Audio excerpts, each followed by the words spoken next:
2. 자아와 그의 소유. 연기는 항상 우리에게 페르소나, 즉 가면의 문제를 제기한다. 가면은 니체 철학의 핵심 테마 중 하나이다. 나는 누구인가? 나는 내 가면인가? 가면 뒤에 또 다른 진정한 내가 있는가? 가면을 쓴 자의 가장 큰 착각은 자신이 쓴 것이 가면일 뿐이라고 생각하는 것이다. 그는 가면 뒤에 진정한 자아가 있다고 생각한다. 그러나 반복되는 연기 속에서 자신이 쓴 가면은 어느덧 그 자신의 얼굴로 고착되기도 하고 항상 가면 뒤에 숨겼다고 상상하는 어떤 가면에도 만족하지 못하면서 상상 속의 얼굴, 그것 또한 가면이 아닌가에 고착되어 버리기도 한다. 물론 우리가 우리 자신에 대해 갖는 이미지는 타인이 우리에 대해 갖는 이미지와 차이가 있을 수밖에 없다. 타인이 우리가 가진 사소한 무언가에 눈을 쉽게 빼앗긴다. 그것이 단지 코스염에 불과할지라도 말이다. 그리고 그것으로 우리 자신을 덮어 씌운다. 대부분의 경우 어떤 사람에 대한 인상을 규정하는 것은 특별히 눈에 띄는 개별 요소 이상이 아니다. 그래서 가장 온유하고 가장 공정한 사람도 단지 커다란 코스염을 그리고 있다면 말하자면 그것에 그늘에 편안하게 앉아 있을 수 있다. 사람들은 대개 그를 큰 코스염의 부속품으로 볼 것이다. 즉 그를 쉽게 노하고 경우에 따라서는 폭력적인 군대식의 성격을 가진 사람으로 볼 것이며 그 앞에서 이러한 판단에 따라 행동한다. 나는 나 자신을 아는가? 배우로서 우리는 타인이 우리를 어떻게 보느냐에 민감할 수밖에 없다. 그래서 누군가는 자신을 너무 모르는 관객에게 화를 내며 떠나고 또 누군가는 자신을 너무 잘 아는 관객이 무서워서 떠난다. 또 자신을 너무 잘 아는 관객 앞에서 그를 실망시키지 않기 위해 더 노력하는 이가 있는가 하면 그를 두려워하고 그 앞에서 초라해진 자신을 방어하기 위해 자신에 대한 그의 인식을 혼란에 빠뜨리기 위해 위장된 행동을 하기도 한다. 그러나 정말 중요한 질문은 따로 있다. 그것은 바로 나는 나 자신을 아는가이다. 우리는 우리 자신에 대해 철저히 무지하고 누구보다도 우리 자신을 오독하는 존재가 아니었던가. 앞서 우리는 타인과의 관계 속에서 연기 문제를 살펴보았지만 이제는 자기와의 관계 속에서 이 문제를 생각해 볼 필요가 있다. 물론 근본적으로는 내가 타인에게 어떻게 비치느냐도 내 안에서 일어나는 상상이기에 그것 역시 나에 대한 나의 이미지라고 할 수 있다. 그러나 앞서 말한 타인에게 비친 나가 나의 배역 내지 가면에 관한 것이었다면 이제는 그 가면 뒤에 나까지 이 문제를 확장해 볼 필요가 있다. 흥미롭게도 니체는 제4권에서 자아와 소유를 연관짓는다. 니체에 따르면 우리의 자아 감정은 우리 자신이 소유하고 있다고 생각하는 모든 것, 자신의 보호, 자신 아래 자신의 힘 아래 둘 수 있는 모든 것을 외연을 같이 한다. 자아의 한계는 어디에 있는가? 사람들은 대부분 자신이 알고 있는 것을 자신의 보호 아래 둔다. 마치 그것들을 알고 있으면 그것들이 자신의 소유물이 되는 것처럼 자아 감정의 소유욕에는 한계가 없다. 위대한 사람들은 마치 시대 전체가 자신의 뒤에 딸려있고 자신들이 이 긴 몸의 머리인 것처럼 말한다. 선량한 부인들은 자신들의 아이들, 옷, 개, 의사, 도시의 아름다움을 자신의 공적으로 간주하면서도 다만 이 모든 것이 나입니다라고 감히 말하지 않을 뿐이다. 이탈리아에서는 소유하지 않는 사람은 존재하지 않는다고 말한다. 그러나 나란 내가 가진 만큼 일하는 것이다. 물론 이때 소유란 반드시 물질적이고 신체적인 것만을 의미하지 않는다. 281절에서 니체는 인간의 소유욕을 기업과 관련시키고 있다. 자아가 모든 것을 가지려고 한다는 것, 일반적으로 인간은 소유하기 위해서만 행동하는 것처럼 보인다.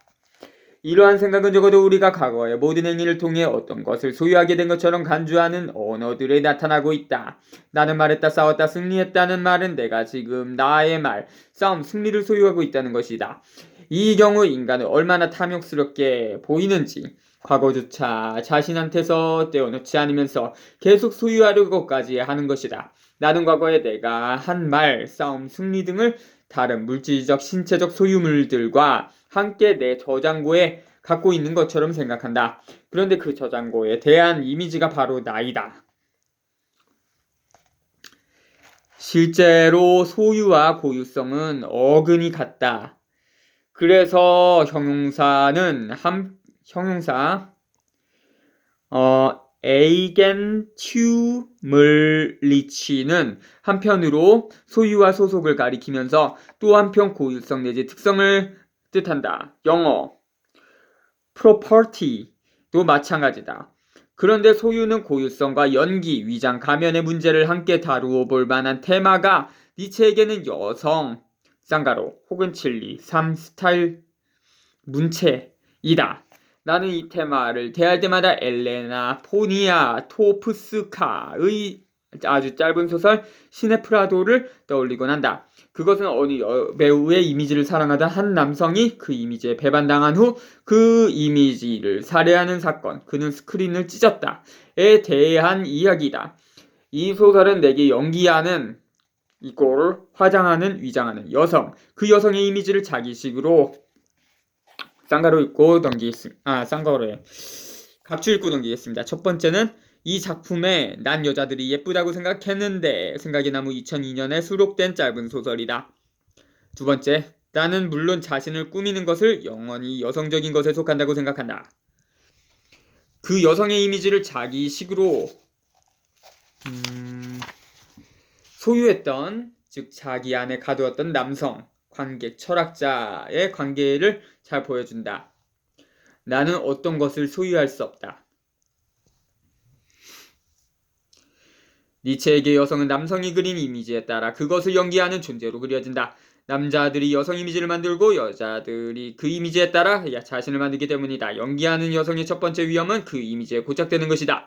그가 쓴 것은 하나의 가면이었지만 그것이 얼굴이 되고 말 때, 쌍가로, 더 이상 바꿨을 가면이 없을 때 여성은 남성의 이미지로서 죽음을 맞는다. 연기하는 여성의 두 번째 위험은 그가 남성을 흉내낼 때 나타난다. 남성이 그린 이미지가 아니라 제 스스로 독단적으로 이미지를 그리는 남성이 될 때 여성은 남성이 되면서 죽음을 맞는다. 데리다의 표현을 빌리자면 이때의 여성들은 각각 거세된 여성과 거세하는 여성에 해당한다.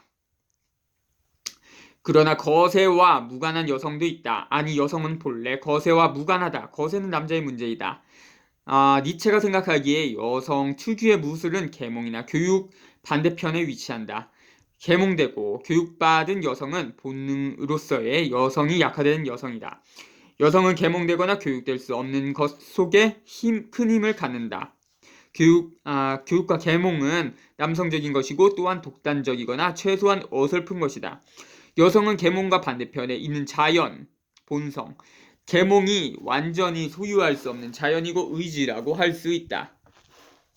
그 자연을 통해서만이 계몽은 자신의 불임성을 넘어설 수 있다. 쌍가로, 남성은 신뢰되는 말이지만 불임의 동물이다.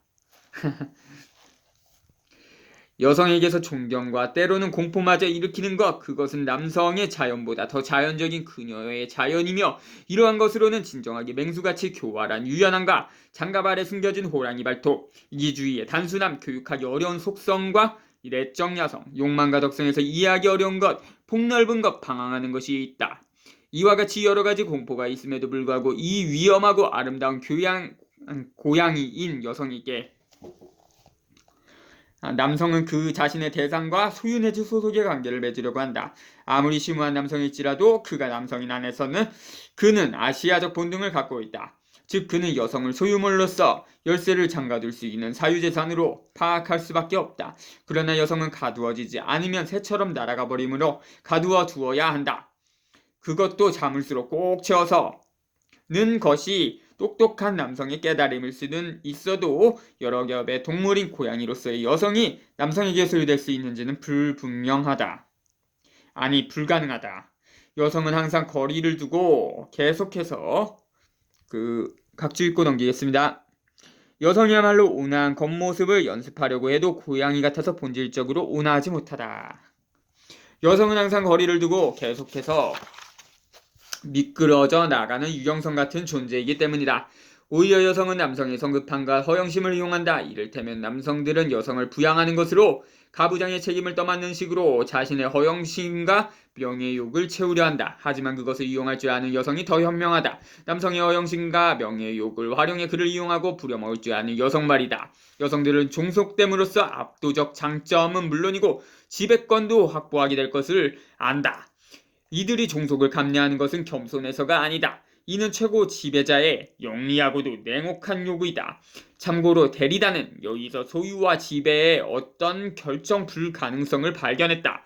여성은 줌으로써 몸을 내맡김으로써 소유의 지배력을 위장하고 소유의 지배력을 확실시한다. 주는 것과 획득하는 것, 소유한 자와 소유당한 자의 어떤 결정 불가능성이 생겨나는 것이다. 제가 20대쯤에 읽었던 책 중에 니체와 어떤 여성과의 관계를 그린 소설이 있었는데 그 주인공 루살로메를 생각나게 하는 그 문단이네요. 계속 읽겠습니다. 긴 우회로를 통해 우리는 자아와 소유의 어떤 결정 불가능의 지점에 도착했다.